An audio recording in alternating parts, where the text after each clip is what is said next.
of the things that's not often talked about is with horse ownership, particularly geldings and stallions, is that we need to be able to handle them everywhere.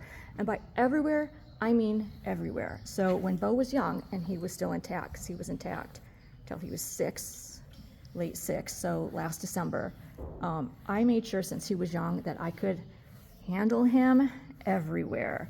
And I'm gonna show you, what I mean by that, because it really is very important. Not all horses are good with that, not all stallions and geldings are good with that, but it's real important that they be good with that, because you don't need to have to go back there for a medical reason and all of a sudden find out that your horse is not good with that and they're trying to kick out at you, or you're trying to handle their man bits. So I'm gonna show you kind of how my horse lets me do that and how I kind of have gotten him used to it over the years. So right now you can see, see he's pretty relaxed.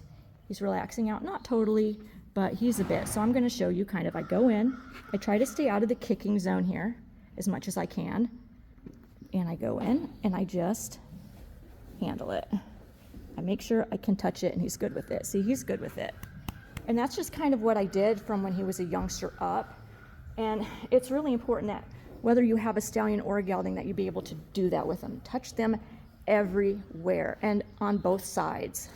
You want it on both sides. You want them comfortable with this on both sides.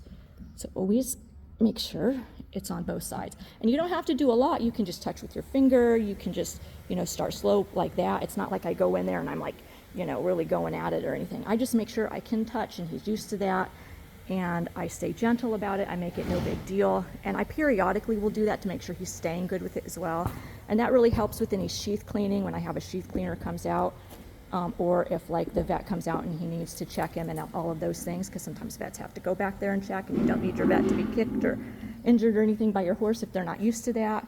So so that's just kind of what I do and what I've done to get him used to this over the years, because it really is so important that you be able to touch your stallion or gelding all over their bodies.